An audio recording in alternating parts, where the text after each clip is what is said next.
अपने साथ गाड़ी में सोनपुर ले गए। उसके बाद उन्होंने उसकी हत्या की, उनको गोली मारी और मारकर लाश बेतिया में डंप दी। उस कांड के मृतक का फ़ोटो का मिलान किया गया तो वो इन्हीं का फ़ोटो आया, राम बाबू का, जिनका अपहरण हुआ था, जिससे इस बात की पुष्टि हो गई कि अपहरण का मामला नहीं था, ये अपहरण कर लूटपाट और फिर हत्या को अंजाम दिया गया। नमस्कार, रिपब्लिकन न्यूज देख रहे हैं आप। मैं हूं तनुज मासूम। पैसे की तंगहाली के कारण दोस्त ने ही दोस्त की जान ले ली।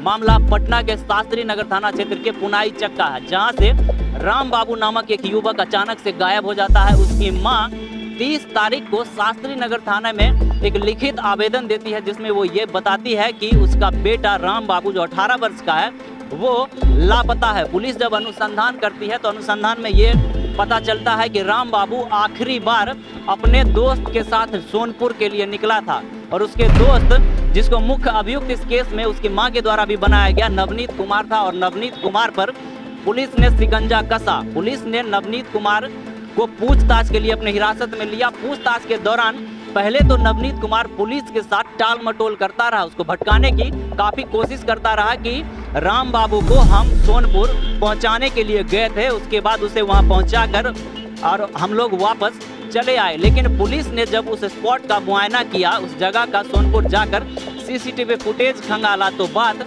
कुछ और निकली और नवनीत कुमार की बात महज एक कहानी लिखी। इस पर पुलिस ने साफ तौर पर नवनीत कुमार के ऊपर जब कड़ाई से पूछताछ की तो नवनीत कुमार ने यह कबूल किया कि हाँ, राम बाबू का अपहरण उसने फिरौती के लिए किया था और बाद में उसने अपने प्लान में चेंज किया और उसे गोली मार दी, लूटपाट की उसके साथ, उसके सोने के चेन, चांदी का ब्रेसलेट और मोबाइल लूटा। फिर बाद में राम बाबू को गोली मारकर उसकी लाश को बेतिया के हरसिद्धि थाना क्षेत्र में डंप कर दिया।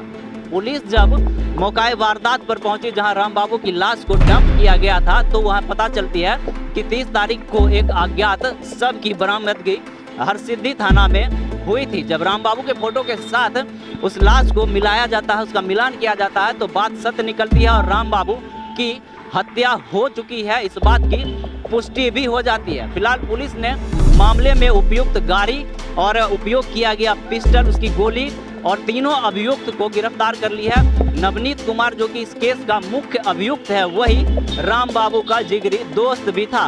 मामले में क्या कुछ कह रहे हैं सिटी एसपी विनय तिवारी, वो सुनिए। दिनांक 1 तारीख को शास्त्री नगर थाना कांड संख्या 5721 प्रतिवेदित हुआ था। इस कांड में डीएसपी सचिवालय और सब इंस्पेक्टर प्रमोद कुमार जो अनुसंधान करता है इस केस के, इनके द्वारा बहुत ही सराहनीय काम किया गया है और कांड का न सिर्फ उद्भेदन किया गया है बल्कि वैज्ञानिक तरीके से साक्ष्यों का संकलन भी किया गया है और पूरी घटना का जो खुलासा किया है उसके बारे में आपको अवगत कराता हूँ कि ये घटना हुई थी दिनांक 30 तारीख को पुनाई चक स्थित राम बाबू नाम के व्यक्ति का अपहरण हुआ था, जो हम लोगों को दिनांक 1 तारीख को रिपोर्ट हुआ। 30 जनवरी को जो अपहरण हुआ उसकी घटना थाना को 1 तारीख को मिली।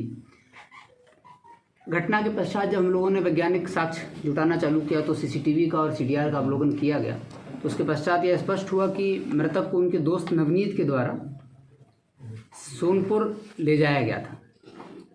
तो पहले पूछताछ में जब इन्होंने बताया कि हम सोनपुर मृतक को छोड़ कर आए थे, तो उस जगह का हम लोगों ने फुटेज का अवलोकन किया तो पाया गया कि ये बात सत्य नहीं है।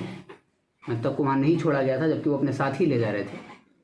तत्पश्चात अनुसंधान अपने क्रम में आगे बढ़ा और अनुसंधान के पश्चात नवनीत कुमार ने ये बात स्वीकार की कि उन्होंने अपने अन्य 3 साथियों के साथ मिलकर इस घटना को अंजाम दिया है और मृतक राम बाबू को वो अपने साथ गाड़ी में सोनपुर ले गए।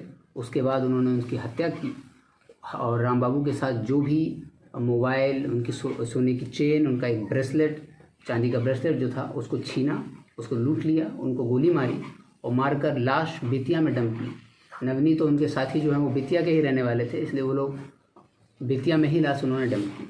अनुसंधान के क्रम में हम लोगों को ये पता चला कि बेतिया के हरसिद्धि थाना में एक अज्ञात लाश का मामला भी दर्ज हुआ था, कांड संख्या 4721 हरसिद्धि थाना का। तो जब उस कांड के मृतक का फ़ोटो का मिलान किया गया तो वो इन्हीं का फ़ोटो आया, राम बाबू का, जिनका अपहरण हुआ था, जिससे इस बात की पुष्टि हो गई कि अपहरण का मामला नहीं था, ये अपहरण कर लूटपाट और फिर हत्या को अंजाम दिया गया।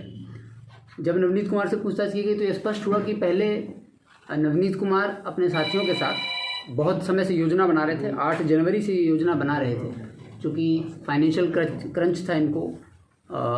तो इन्होंने एक प्लान बनाया अपने दोस्तों के साथ मिलकर कि जो मृतक हैं उनके फादर के पास कुछ पेंशन की इनकम आई थी, उस इनकम को ये लोग फिरौती के रूप में मांगने का प्लान बना रहे थे, योजना तैयार कर रहे थे। लेकिन जब ये रामबाबू चूँकि नवनीत कुमार के परिचित थे, दोस्त थे, तो जो दोस्त को अपने गुड फेथ में लेकर, विश्वास में लेकर ये अपने अन्य 2-3 साथियों के साथ यहाँ से निकले और निकलने के पश्चात सोनपुर गए। तो रास्ते में ही मृतक रामबाबू ने अपने इंस्टाग्राम पर भी अपलोड किया था और अपने परिवार के अन्य लोगों को सूचना दी थी कि हम नवनीत के साथ निकले हुए हैं। तो मृतक के परिवार वाले चूँकि सब परिचित थे आपस में, मृतक और नवनीत कुमार के परिवार वाले भी परिचित थे, तो मृतक के परिवार वाले नवनीत कुमार के परिवार वालों से भी पूछने लगे कि भाई रामबाबू जो हैं वो नवनीत के साथ ही गए हैं। तो नवनीत को भी फ़ोन आने लगे। तो नवनीत को स्पष्ट हो गया कि अब फिरौती नहीं मांगी जा सकती है। प्लान इनका फिरौती मांगने का ही था, अपहरण करके हम फिरौती मांगेंगे। लेकिन जब ये स्पष्ट हो गया कि सबको पता है और दोनों परिवार इनकी खोजबीन कर रहे हैं, तो इन लोगों ने अपना जो प्लान था अपहरण कर फिरौती मांगने का, उसको बदला कि जो भी मृतक के पास जो भी सोने की चेन और ब्रेसलेट और मोबाइल वगैरह है उसको लूट लेते हैं और उनकी हत्या कर देते हैं और 7.65 mm की गोली से, पिस्टल से फायर किया, जिससे मृतक की मौत हो गई। और ये लाश को ले गए बेतिया में इन लोगों ने लाश को डंप कर दिया। अनुसंधान के क्रम में हम लोगों ने जब नवनीत कुमार का जो बयान है, उनका जो कन्फेशन है, उसके आधार पर अन्य 2 अभियुक्तों को भी गिरफ्तार किया है और मृतक का सोने का चेन, चांदी का ब्रेसलेट, मृतक का मोबाइल फ़ोन और वो गाड़ी, एक्सेंट गाड़ी थी जिससे ये लोग गए थे, वो गाड़ी भी बरामद की है। और दोनों जो अपराधकर्मी इनके साथ के थे, उन दोनों को भी गिरफ्तार कर लिया गया है। घटना में प्रयुक्त पिस्टल बरामद है और पिस्टल के साथ 2 जिंदा कारतूस भी बरामद है। रामबाबू की माता ने कहा है कि वो एफआईआर दर्ज कराने के लिए 1 से 2 दिन लग गए, टाल मटोल किया गया और पुलिस पर लापरवाही का आरोप लगाया। पुलिस को 1 तारीख को सूचना मिली थी और जैसे ही सूचना मिली तत्काल एफआईआर दर्ज की गई और अनुसंधान प्रारंभ किया गया। ये घटना 30 की थी, चूँकि मृतक रामबाबू और एक्यूज नवनीत कुमार दोनों के परिवार वाले परिचित थे, तो ये बहुत लाजमी है कि जब एक दूसरे से परिचित हो और उनको पता भी चल गया था 30 तारीख की शाम तक ही कि हमारा जो बेटा है रामबाबू वो अपने ही परिचित दोस्त के साथ गया है, तो शायद इस वजह से उन्होंने पुलिस में देरी से सूचना दी होगी, क्योंकि उनको भी पता था कि कौन नवनीत कुमार है। 31 को तो आपका रिटन कंप्लेन वहाँ पे है। 30 तारीख को ये घटना हुई है और 30 तारीख को ही मारकर बॉडी को डंप कर दिया गया था। 30 तारीख की रात तक बॉडी डंप कर दी गई थी। इसीलिए हरसिद्धि थाना का जो कांड है वो 2 फरवरी को जब वहाँ पे अज्ञात लाश मिली, वो कांड दर्ज किया गया और उन लोगों ने भी चूँकि हम लोग अनुसंधान कर रहे थे तो वहाँ लाश थी, तो उन लोगों ने उस लाश को जो वैधानिक अवधि होती है उस वैधानिक अवधि के पश्चात सर डिस्पोज ऑफ कर दिया। आपको नहीं लगता लेट हुआ? 30 तारीख को रामबाबू गायब होता है, 31 को आवेदन दिया जाता है, अभियुक्त का नाम बताया जाता है कि इन लोगों के द्वारा ही ले गया और 13 दिन 12 दिन लग जाते हैं। हम लोगों को जब सूचना मिली, जब भी सूचना मिली तत्काल हम लोगों ने एफआईआर दर्ज करके अनुसंधान प्रारंभ किया था और घटना चूँकि 30 की थी और 30 को ही हत्या इनकी कर दी गई थी और हम लोगों को जब सूचना मिली उसके बाद एफआईआर दर्ज की गई और अनुसंधान प्रारंभ करते हुए न सिर्फ अपहरण बल्कि लूटपाट और हत्या की जो योजना है उसका खुलासा किया गया है और घटना में प्रयुक्त हथियार का बरामदगी और साथ में मृतक के साथ जो लूटपाट हुई थी उसकी सोने की चेन, चांदी का ब्रेसलेट, मोबाइल फ़ोन सब कुछ बरामद किया गया। तो इसमें लगभग संपूर्ण साक्ष्य कलेक्शन है, जिसके लिए डीएसपी सचिवालय और सब इंस्पेक्टर प्रमोद कुमार शास्त्री थाना से बधाई के पात्र। एक दूसरी बात ये सर, क्या पुलिस को ऐसा नहीं लापरवाही नहीं कर, समय पर अगर नवनीत को पकड़ कर पूछा जाता तो कम से कम बॉडी उनके परिवार को मिल जाता। कुछ हत्या 30 को हो गई क्योंकि घटना अंजाम देने के बाद नवनीत आ भी गया था, आ गया था वो मनुष्य आ गया था। ये आपका प्रश्न लाजमी है, प्रश्न जायज़ है, लेकिन इसका उत्तर ये रहेगा कि चूंकि नवनीत और मृतक का परिवार और नवनीत का परिवार दोनों बहुत ही अच्छे से एक दूसरे से परिचित थे, तो उनको इस बात का आशंका नहीं थी और नवनीत ने ही प्राइमा फेसी जब बताया तो उसने, चूँकि मृतक और नवनीत के बहुत अच्छे संबंध थे और ये योजना की ना मृतक को भनक थी और ना ही मृतक के परिवार वालों को भनक थी, तो नवनीत ने ही पूरी योजना अपने दोस्तों के साथ 8 तारीख को बनाई। 8 जनवरी को पहले ये लोग मिल चुके थे और नवनीत अपने अन्य जो साथी हैं उनके साथ मिलकर इस घटना के संबंध में पूरी योजना बनाई, कार्य योजना तैयार करिए, कैसे ले जाएंगे, फिर फिरौती मांगेंगे। तो प्राइमा फेसी तो ये अपहरण का मामला लग रहा था, लेकिन बाद में लूट और हत्या का ये तो गाड़ी चोरी की है ये। प्राइमा फेसी नवनीत की गाड़ी है। नवनीत ने खरीदा है। नवनीत नहीं खरीदी है। खरीदा है, पेपर नहीं बना। सर परिजन आरोप लगा रहे थे कि नवनीत के जो पिता हैं पुलिस अधिकारी, इसको लेकर लापरवाही की जा रही है, थोड़ा सा हल्का सा।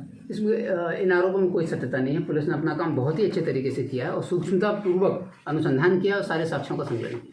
उसमें तो ऑलरेडी नेम भी था भाई नवनीत, तो नवनीत और अन्य साथियों पर नेम था, लेकिन बाद में जब खुलासा हुआ तो नवनीत को अगर समय पर पकड़ के, क्योंकि उसकी माता का कहना था कि घटना के 1-2 दिन के बाद ही हम पुलिस को बोल रहे थे कि नहीं, नवनीत ने ही घटना को अंजाम दिया हो, लेकिन पुलिस ने ढिलाई अपनाया। 31 को रिटन कंप्लेन हुआ है। अगर पुलिस नवनीत को फौरन पकड़ लेती या जान लेती तो बॉडी कम से कम इसको मिल जाता। हम लोगों को जब सूचना मिली, मैंने आपको बताया, हम लोगों को जब सूचना मिली तो एफआईआर तत्काल दर्ज की और उसके पश्चात अनुसंधान किया गया। अब अनुसंधान के क्रम में क्या हुआ या क्या नहीं हुआ इसका तो उत्तर नहीं दिया जा सकता। अनुसंधान के क्रम में जो बरामदगियां हुई और घटना का जो खुलासा हुआ है वो मैंने स्पष्ट रूप से आपको बताया। अन्य 2 साथी जो थे, 3 साथी जो जिनमें से 2 गिरफ्तार हो चुके हैं नवनीत के, उन दोनों का नाम एफआईआर में नहीं है। सिर्फ नवनीत पर शंका जाहिर की गई थी। उस आशंका के आधार पर जब हम लोगों ने नवनीत को फर्दर इंट्रोगेट किया तब हम लोगों को इस घटना का खुलासा हम लोग कर रहे हैं। जो फरार चल रहा है जो मीडिया या कहा, हाँ, वो एक व्यक्ति फरार है जिसकी शीघ्र गिरफ्तारी की। चंदन भी कभी नाम है ना, चंदन इसमें 3 अभियुक्त हैं, एक नवनीत कुमार, नीरज कुमार और गोलू और रितेश कुमार, ठीक, और एक अभियुक्त हैं जो भी फरार हैं, उनकी हम लोग छापेमारी कर। ठीक है सर, थैंक यू।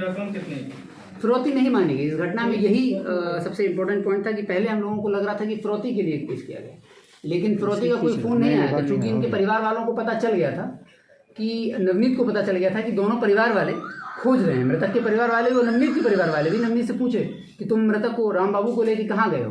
तो जब इस बात का नवनीत को आइडिया हो गया तो उसने इस घटना को बदल दिया। फिरौती का कॉल करने की बजाय उसने लूटपाट और हत्या बन जाए। उसका मोबाइल बरामद हुआ है इसका, हाँ, मैंने जो मृतक है उसका मृतक का मोबाइल बरामद। रिपब्लिकन न्यूज़ से जुड़ने के लिए सब्सक्राइब बटन दबाकर चैनल को सब्सक्राइब करें। नोटिफिकेशन प्राप्त करने के लिए यहाँ बेल को दबाएं। वीडियो अच्छा लगे तो लाइक करें और दोस्तों के साथ शेयर करना ना भूलें।